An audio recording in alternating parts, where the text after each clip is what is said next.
Queridos amigos e irmãos, agradecemos à Web Luz a oportunidade que nos dá de estar aqui no nosso colóquio com Mariluza.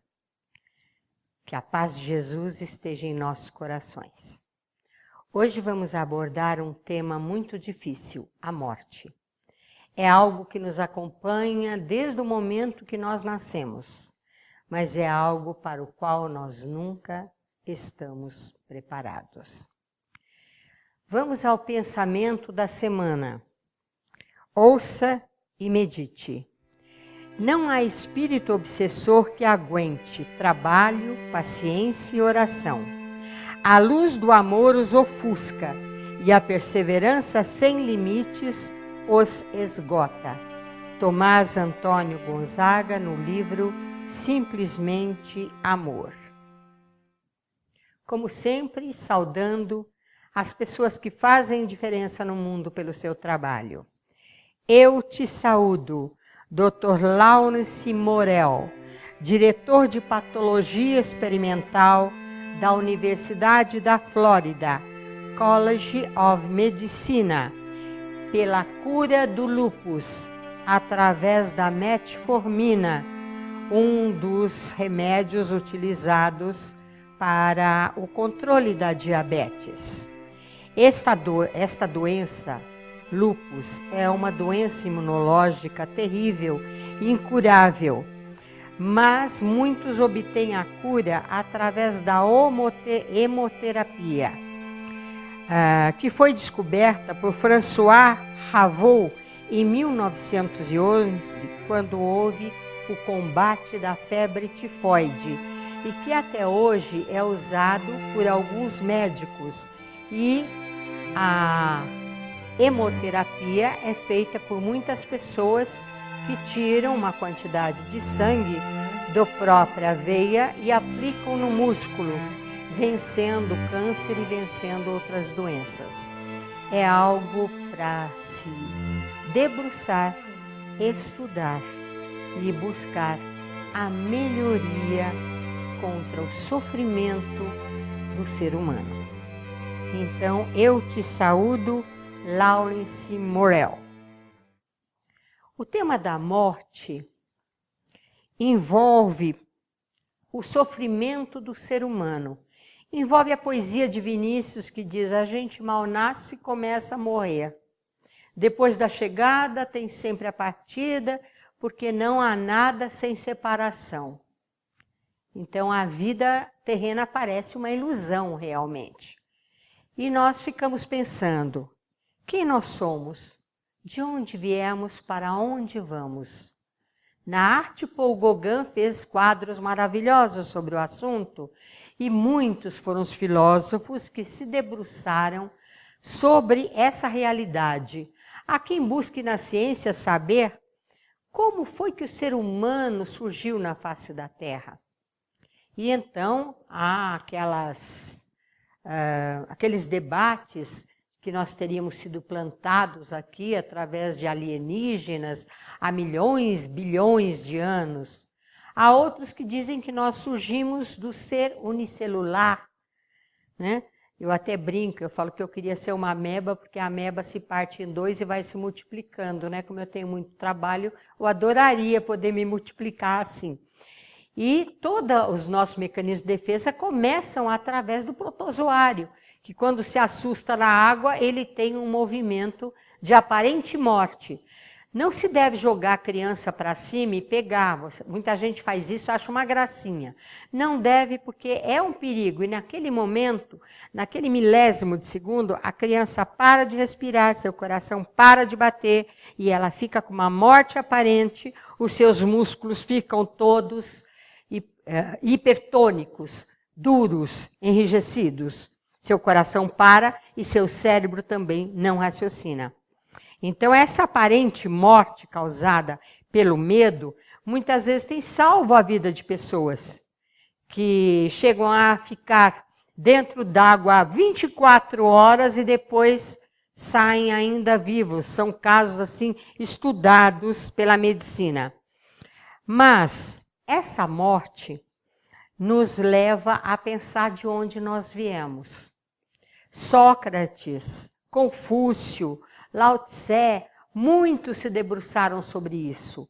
Sócrates falava da ideia da gruta, nós viveríamos numa gruta, na escuridão, nos assustando com as sombras, nas paredes, na fogueira que nós erguemos, até que alguém sai, vai lá fora e vê que há todo um mundo lá fora, árvores, florestas, rios, muita coisa, e volta para contar. E na hora que volta para contar o que tem lá fora, ninguém da gruta acredita nele. Então Sócrates falava com seu espírito protetor, que ele falava que era o dêmon familiar dele. Jesus volta após a morte, se faz tocar por Tomé, aparece a 40 mil pessoas, a 400 pessoas, aparece aos discípulos, a 2 em Emaús, estando as portas fechadas, aparece em primeiro lugar a Maria de Magdala, e não deixa que ela o toque, devido ao choque anímico que aquilo provocaria. Hoje nós temos o Santo Sudário com a imagem de um homem que nunca se conseguiu comprovar como é que essa imagem apareceu naquele sudário de linho. Nós temos numa igreja da Itália o lenço da Verônica, com o rosto também do Cristo, e não há tinta e não há nada que comprove em ambos os lados do tecido super diáfano, super leve, quem teria feito aquele desenho naquele tecido. A ciência tem comprovado também que as pessoas trazem não apenas uma lembrança da biologia da sua ancestralidade, porque a nossa célula tem lembrança dos nossos ancestrais. Já está comprovado isso através da doação de órgãos. Quando alguém recebe um coração e muda a atitude, não por causa da sobrevida que ganhou, mas passa a ter hábitos iguais ao doador do órgão. Passa a ter gostos, prazeres, voltados a coisas que antes não gostavam, mas que eram do agrado do doador do órgão. Então, as nossas células têm lembranças menomênicas biológicas, mas há lembranças que extrapolam a nossa herança biológica. São lembranças espirituais. E isto há casos numerosíssimos no mundo. Ian Stevenson estudou mais de 2.000 casos.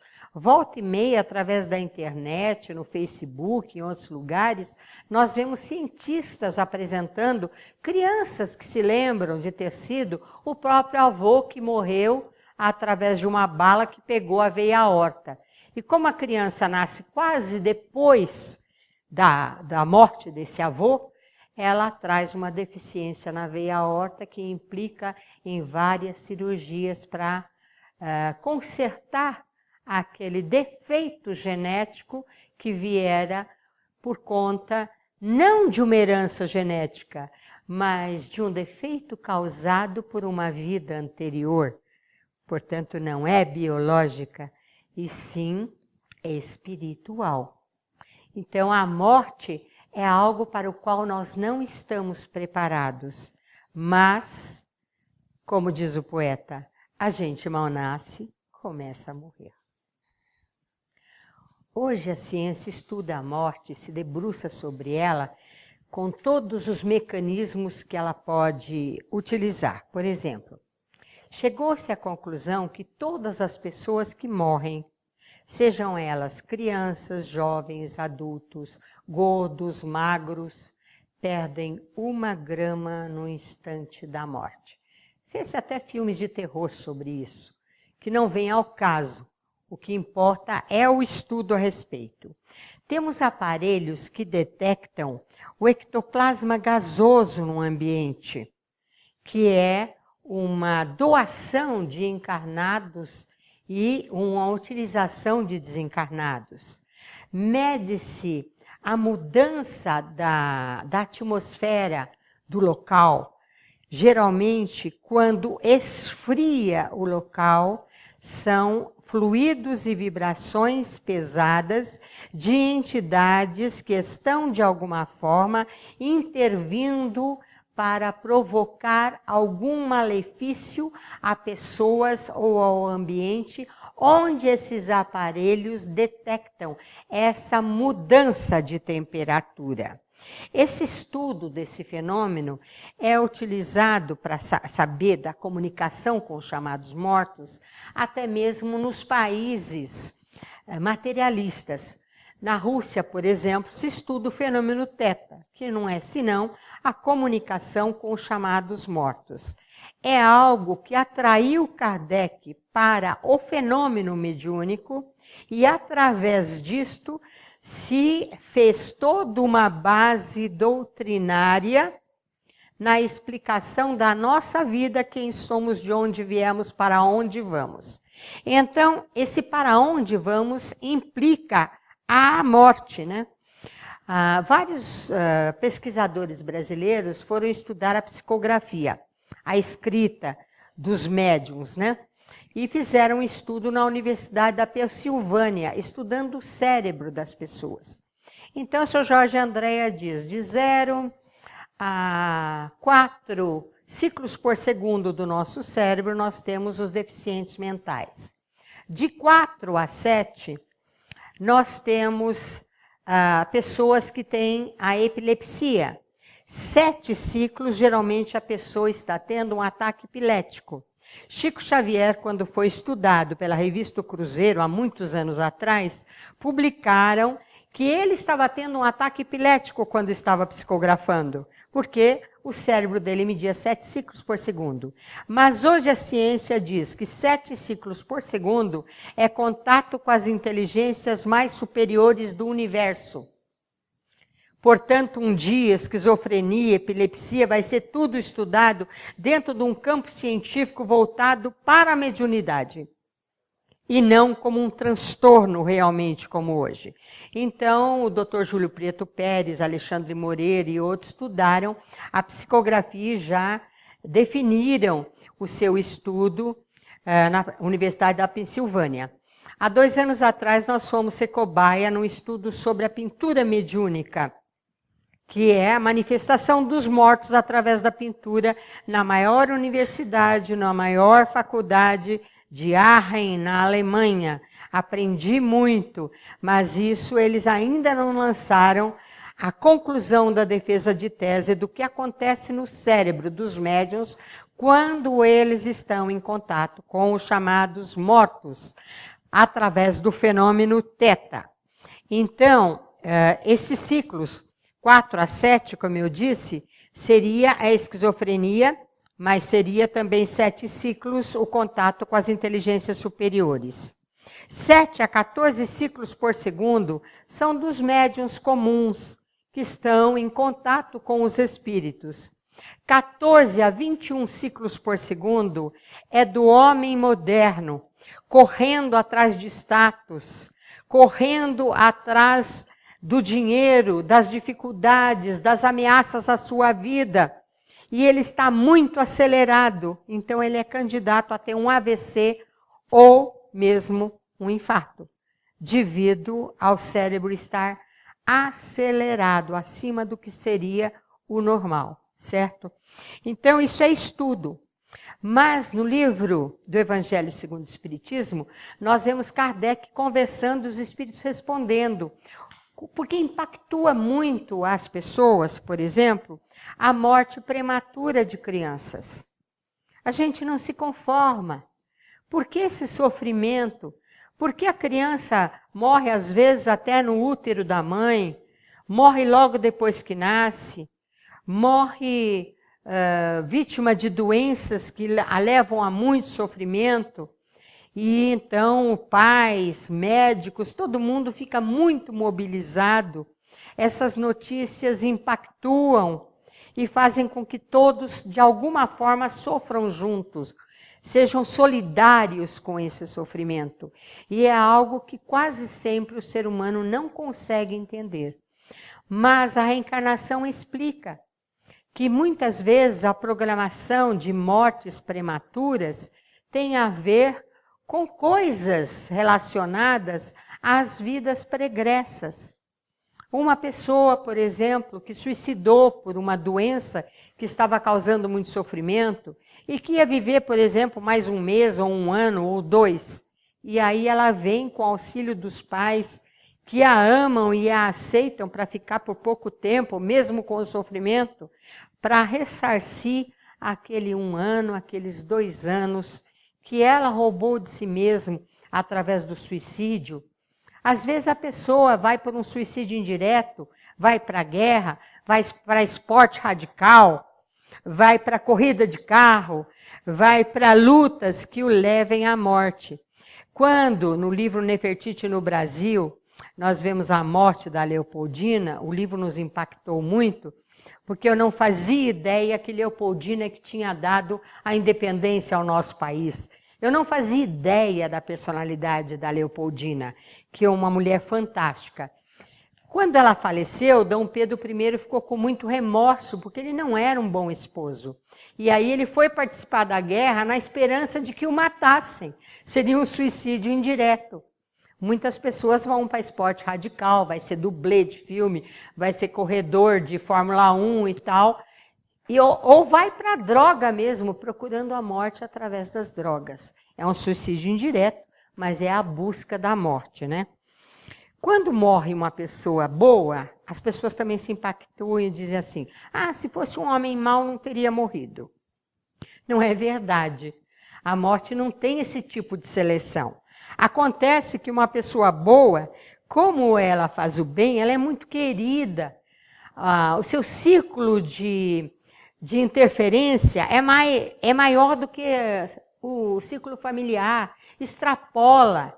Isso acontece com líderes mundiais, com pessoas que às vezes são assassinadas como Gandhi, e que dão a sua vida mesmo pela humanidade, como um Tiradentes, como outros, impactua.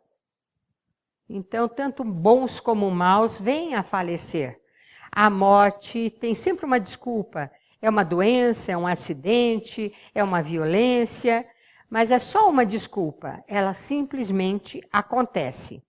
Nós não estamos preparados nem para a nossa morte. Sempre a gente tem alguma coisa que a gente ainda quer fazer. Ou no último momento da morte, pensa nos familiares. Todo mundo que passa por experiência de quase morte conta que pensou nos familiares. Os últimos pensamentos é para os entes queridos, para aquilo que ainda queria fazer, ou para aquilo que tinha deixado de fazer. Mas depois se vê, geralmente, em lugares maravilhosos, caminham num túnel de luz e depois não quer voltar, porque o local é melhor do que aqui. E muitas vezes são chamados por amigos e parentes para o retorno à vida física. Então, a experiência de quase morte também nos mostra mecanismos da continuidade da vida e do plano espiritual. Muito obrigado pela atenção de vocês. Espero que a gente possa se encontrar muitas vezes no colóquio com Mariluza. Mandem suas questões, mandem suas sugestões. Dentro do possível, estaremos atendendo-os. A paz de Jesus conosco. Obrigado.